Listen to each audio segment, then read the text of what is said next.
हरियाणा से पधारे हुए पूज्य संत श्री गुलशन साहब जी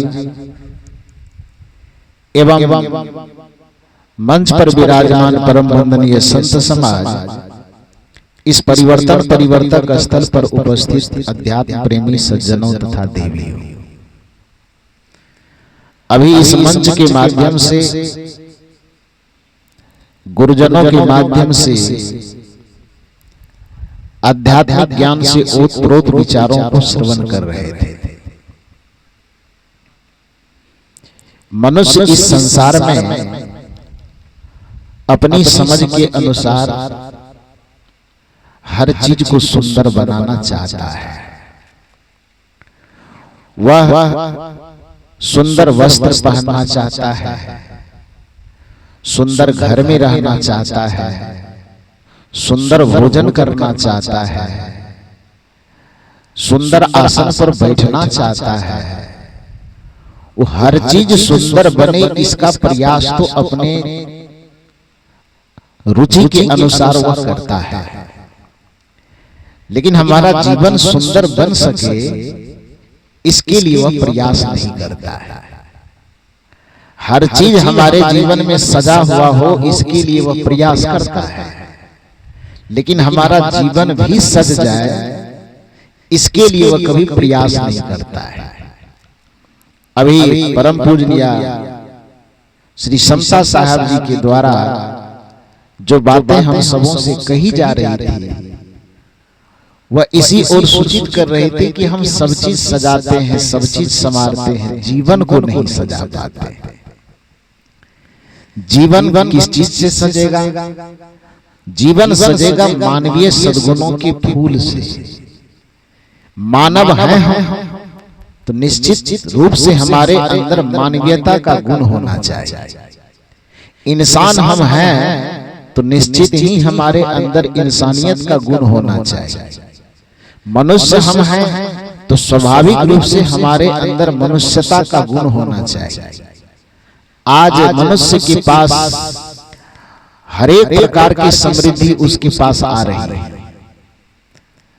उसका खान पान का स्तर सुधर रहा है, ओढ़ावा पहनावा का स्तर सुधर रहा है, बोली विचार भाषा का स्तर सुधर रहा है, रहन सहन का, ओढ़ावा पहनावा, हर एक चीज का स्तर सुधर रहा है। लेकिन दुर्भाग्य है कि हर एक चीज के स्तरों में, सुविधाओं में बढ़ोतरी होने के बावजूद भी मनुष्य के जीवन के स्तर पर यदि देखा जाए तो जीवन के स्तर में कोई सुधार नहीं देखा जा रहा है। यह दुर्भाग्य की बात है। और जीवन के स्तर में सुधार हो, इसके लिए मनुष्य प्रयास करता नहीं। लेकिन इस दुनिया में आध्यात्मिक चेतना से संपन्न लोगों ने अपने जीवन को संवारने के लिए तो प्रयास किया ही, और साथ साथ सामाजिक जीवन को भी सुधारने का जिन्होंने प्रयास किया, वही लोग सत्संग का आयोजन करते हैं, सत्संग करवाते हैं, सत्संग करते हैं, और सत्संग सुन करके अपने मन और इंद्रियों को इतना सजाते हैं जिससे उसका जीवन सजता हुआ दिखाई देता है। बाकी दुनिया के अधिकांश आदमी केवल वह बाहर से आदमी दिखता है। राष्ट्रकवि दिनकर का नाम आप लोग सुने होंगे। एक बार दिनकर जी से पूछा किसी ने कि आज मनुष्य इतना सभ्य दिखाई देता है, इनके जो विकास हुए लोह युग, पाषाण युग से लेकर के अभी तक एटम बम, अणु बम, परमाणु बम तक की स्थिति में पहुंच गया है। अंधकार युग से चलते चलते चलते चलते अभी ये लोग सॉफ्टवेयर की दुनिया में जीना शुरू कर दिया है, तकनीकी वैज्ञानिक दुनिया में जीना शुरू कर दिया है। तो दिनकर जी एक बात बताइए, आप ये 2000 वर्ष 5000 वर्ष पहले के मनुष्य में और अभी के मनुष्य में जब आप देखते हैं, दोनों का मूल्यांकन करते होंगे, तो दोनों में आपको विकास का जो अंतर दिखाई देता है वो क्या दिखाई देता है? राष्ट्रकवि दिनकर ने कहा कि देखो, हमारे यहाँ कुछ विकासवादी सिद्धांत को मानने वाले लोग हैं, उनका कहना है कि ये मनुष्य के जो पूर्वज थे वो बंदर थे। बंदरों से ही विकसित होते होते होते होते होते आज हम ये मनुष्य का थोड़ा बहुत शकल पाए। विकासवादी सिद्धांत डार्विन उस विकासवादी सिद्धांत के बहुत बड़े प्रयोक्ता हुए। डार्विन की यह मान्यता है कि मनुष्य एकाएक मनुष्य नहीं बना है, वस्तुतः ये बंदरों के वंशज से कन्वर्ट होते होते बदलते बदलते ये मनुष्य का एक शकल पा गया है। डार्विन यही कहता है। हालांकि कुछ विचारक कहते हैं कि ये होना संभव नहीं है, क्योंकि यदि ऐसा होता तो फिर आज बंदर अलग और मनुष्य अलग अलग नहीं दिखाई देते।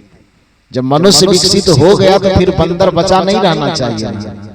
यदि बंदर भी आज मौजूद है और मनुष्य भी मौजूद है, दोनों की उत्पत्ति का आधार, दोनों की उत्पत्ति का तरीका अलग अलग है, तो इससे यह मानना शायद कहीं सटीक नहीं बैठता है कि बंदर से हम मनुष्य बने होंगे। ये समझ से परे लगता है।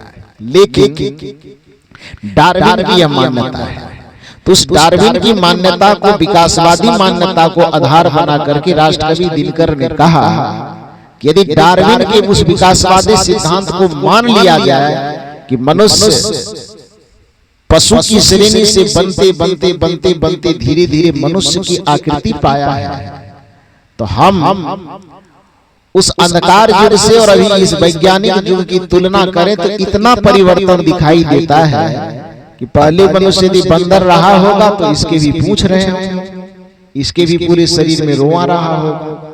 तो अभी जो बदलाव दिखाई देता है, इतना सा बदलाव दिखाई देता है कि झड़े पूंछ इसका झड़ गया। ये बदलाव, ये परिवर्तन दिखाई दे रहा है। झड़े पूंछ एक परिवर्तन, झरे रोमांच, रुआ झड़ गया। रुआ समझ रहे हैं? शरीर के बाल। पहले शरीर में पूरे बाल भरे होंगे तो सब एकदम जामवंत जी के चचेरे भाई लगते होंगे। हाँ, लेकिन धीरे धीरे धीरे धीरे रुआ खत्म हो गया तो आज देखने में थोड़ा चिकना चुपड़ा लग रहा है, थोड़ा सा बढ़िया लग रहा है, चमकीला। तो राष्ट्रकवि दिनकर कहते हैं कि बस इतना सा अंतर आया कि झरे पूंछ एक अंतर, झड़ गए रोमांच ये दूसरा अंतर, ये दो अंतर दिखाई देता है।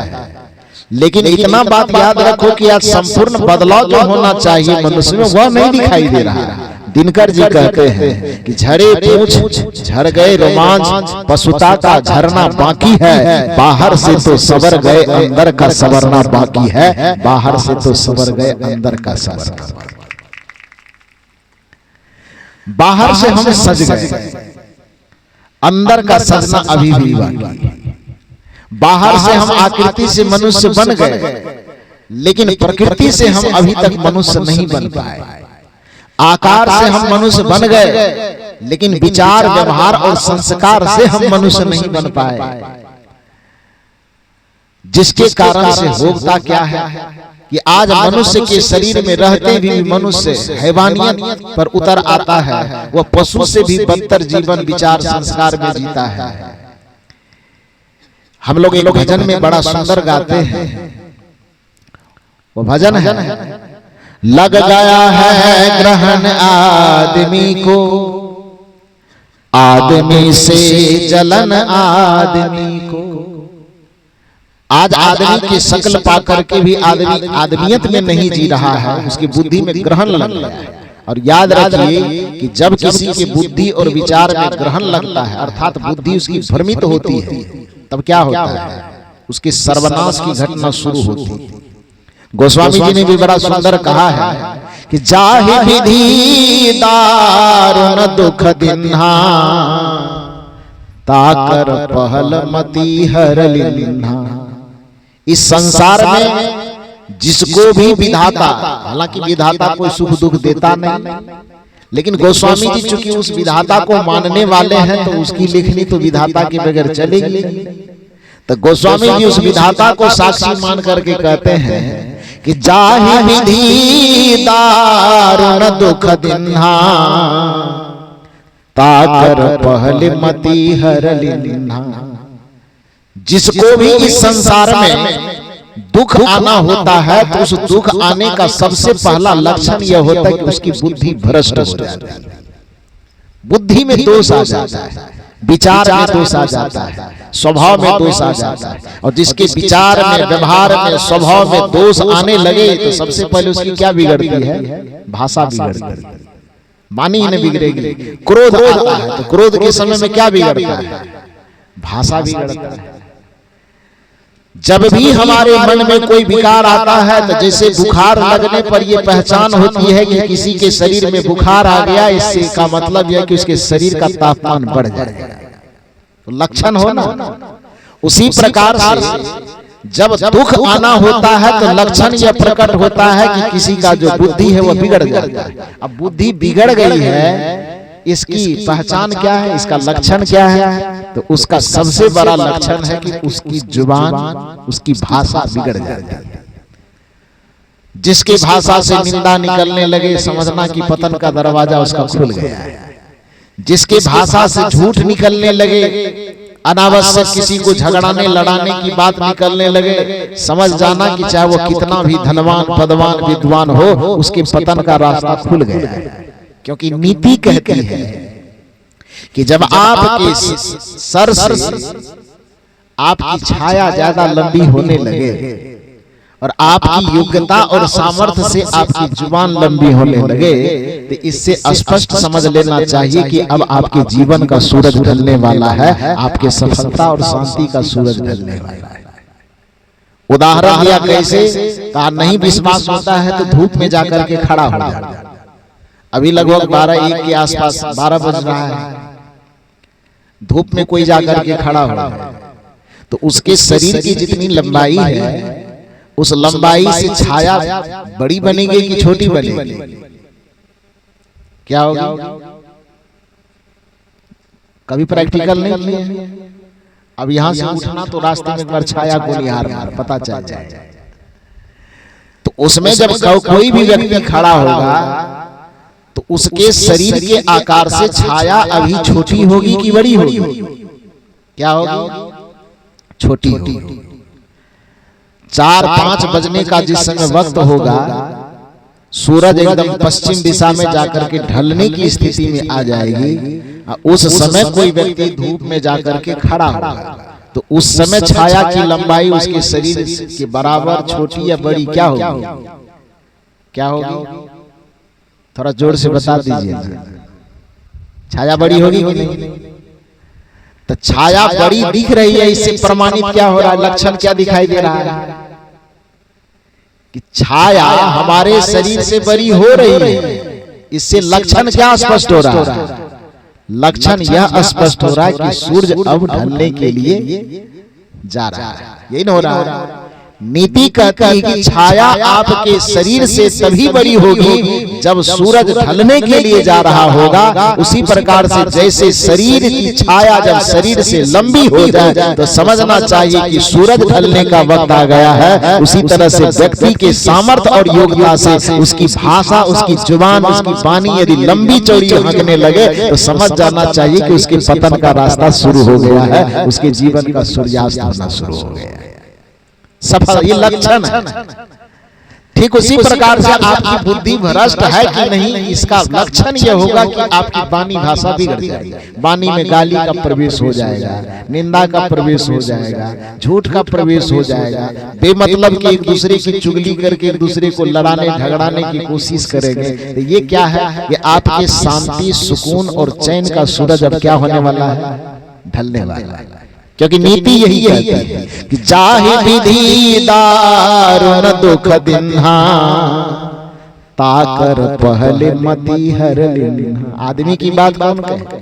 जिसे भगवान कहा जाता है उसके भी जीवन में दुख आना होता तो पहले बुद्धि ही भ्रष्ट होती है। मैं नहीं कह रहा, महाभारत में महर्षि वेदव्यास ने कहा है कि जिसे हम मर्यादा पुरुषोत्तम श्री राम कहते हैं, ज्ञान में, गुण में, कला में, कौशल में श्री राम कम नहीं रहे होंगे, लेकिन सब चीज से परिपूर्ण होने के बावजूद भी राम जी के जीवन में जब दुख का आगमन शुरू होना हुआ तो सबसे पहले क्या हुआ उसका? राम जी के जीवन में जब दुख खटखटाना शुरू किया कि अब आपके जीवन में हम आना चाहते हैं, तो सबसे पहला काम क्या हुआ? राम जी की बुद्धि भ्रष्ट, मति में भ्रम है। कैसे बुद्धि भ्रष्ट हुई? महर्षि वेदव्यास ने कहा है कि असंभवे हेमयस्य जंतु तथापि रामो लुलभे मृगाय प्रायः समासन पराभव आनान धियो। धी मन बुद्धि, विपर्य, विपर्य मन उल्टा हो जाना। विपर्य संस्कृत का तत्सम शब्द है जिसका तद्भव भाव है विपरीत। विपरीत को विपर्य कहा जाता है। तो महर्षि वेदव्यास कहते हैं कि असंभवे हेमयस्य जंतु तथापि रामो लुलभे मृगाय। क्यों भाई? प्रायः समासन पराभव आनान धियो विपर्य तराभवन्ति। कि यह असंभव है कि संसार में सोने का भी कोई मृग हो सकता है। कौन कह रहे हैं? महर्षि वेदव्यास जी कह रहे हैं कि असंभवे हेमयस्य जंतु, यह असंभव है कि हेमा का भी मृग हो सकता है। हेमा माने सोना। हेमा का सोना का मृग क्यों नहीं हो सकता? क्योंकि कोई भी व्यक्ति जरा सा कॉमन सेंस लगाए तो इतनी सी बात समझ सकता है कि सोना एक जड़ पदार्थ है। अब मृगा क्या है? एक प्राणी जिसमें चैतन्यता है, जिसमें जीवन है, जिसमें प्राणों का संचार हो रहा है। तो मृगा है प्राणी और सोना है पदार्थ। तो दोनों का लक्षण एक दूसरे से भिन्न है कि नहीं? मृगा चेतन है और सोना क्या है? जड़ है। तो यह असंभव है। असंभवे हेमयस्य जंतु। महर्षि वेदव्यास कहते हैं कि असंभव है कि सोने का कोई मृग होगा, क्योंकि मृगा प्राणी है और सोना पदार्थ है। तो पदार्थ बदल करके कभी प्राणी नहीं हो सकता और प्राणी कभी बदल करके पदार्थ नहीं हो सकता। इतना सा कॉमन सेंस कोई भी व्यक्ति लगा सकता है। लेकिन महर्षि वेदव्यास कहते हैं आम इंसान की बात छोड़ दो, राम जी की ही गिनती करवा रहे हैं कि असंभवे हेमयस्य जंतु, यह असंभव है कि सोने का भी कोई प्राणी हो सकता है, सोने का भी मृगा हो सकता है। लेकिन सोने जैसा मृगा देख करके रामो लुलभे मृगाय, राम जैसे बुद्धिमान आदमी भी उसमें लुभा गया। सच यही है कि जिसकी जीवन में दुख आना होता है उसकी बुद्धि विपरीत हो जाती है, उसकी बुद्धि उल्टी हो जाती है, जैसा राम जी की बुद्धि उल्टी हो गई। तो इससे प्रमाणित यह होता है कि जब भी किसी के जीवन में दुख आना होता है, परेशानी आनी होती है, तो उसकी बुद्धि में भ्रम लग जाता है। आज दुनिया के अधिकांश मनुष्यों के जीवन में मति में, बुद्धि में बस यही भ्रम की स्थिति लग गई। भजन की करी यही कहती है, लग गया है ग्रहण आदमी को, आदमी से जलन आदमी को। परिणाम यही निकल रहा है कि बुद्धि में भ्रम होने के कारण, मति में भ्रम होने के कारण जो मनुष्य एक दूसरे से प्रेम करने के लिए पैदा हुआ था, जो मनुष्य एक दूसरे की पीड़ा बांटने के लिए पैदा हुआ था, जो मनुष्य एक दूसरे को हृदय से लगाने के लिए पैदा हुआ था, जो मनुष्य एक दूसरे का भला चाहने के लिए, एक दूसरे का अच्छा चाहने के लिए जन्म लिया था, आज वह मनुष्य एक दूसरे की बुराई चाहने में ही अपना जीवन खपा देता है। एक दूसरे को सम्मान देने की बात तो दूर, दूसरे को नीचा दिखाने और जलील करने में ही अपना जीवन खपा देता है। दूसरे का भला चाहने की बात तो दूर, दूसरे की सफलता के मार्ग में हमेशा कांटे बिछाने की फिराक में रहता है। ये मनुष्य की मति में भ्रम नहीं लगना तो और क्या हुआ कि नहीं? लग गया है ग्रहण आदमी को, आदमी से जलन आदमी को। परिणाम क्या है? घर जले क्या जले बस्तियां भी, कौन देगा कफन आदमी को। आदमी के शहर में ये महात्मा लोगों को ज्ञान की ज्योति जला जला करके 12 बजे दिन में ढूंढना पड़ता है। कहा जाता है, कहानी में कही जाती है कि कबीर साहब एक बार 12 बजे दिन में, जैसा भी चमकीला धूप है, ऐसे ही समय में लालटेन लेकर के निकली एक चौराहे पर। तो कबीर साहब तो खैर कुछ ऐसा काम उठपटांग करते थे कि लोग के मन में कम से कम सवाल पैदा हो कि ऐसा ये क्यों कर रहे हैं। क्योंकि आदमी की चेतना इतनी पथरा, इतना मुरझा गई है कि उसकी चेतना से प्रश्न ही मर गया है। खास करके धर्म के जगत में, अध्यात्म के जगत में तो व्यक्ति प्रश्न करना भी पाप मानता है। बस यहाँ तो चलते मानो तो देव न तो पत्थर, विश्वास फलदायक, खाली विश्वास कर लो आंख मूंद करके। पंडित ने जो कह दिया, पुरोहित ने जो कह दिया, ओझा ने जो कह दिया, जंतरिया ने जो कह दिया, मंतरिया ने जो कह दिया, तब अभी हमारी साहब जी बता रही थी वास्तु दोष वाले जो कह दिया, घर का खिड़की इधर से घर तोड़ दो, अपना बुद्धि विवेक कहीं गिरवी रख करके आ गया, और जैसा जैसा वो सामने वाला बताता वैसा वैसा करते हैं। दिन कोई भी हो पवित्र है। यदि किसी दिन को हम खराब कहते हैं तो तूने जिस भगवान को तू कहते हो कि तेरे सृष्टि बनाया है, क्या उस भगवान को अकल नहीं था भाई कि उसने सृष्टि में कुछ खराब चीज भी बना दी? जब कहते हो भगवान ने समय बनाया, भगवान ने दिन बनाया, भगवान ने रात बनाया, भगवान ने सब चीज बनाया, तो भगवान के बनाए हुए चीज में भी तू कमी निकाल रहा है, तू कैसा भगवान का मानने वाला भक्त है भाई?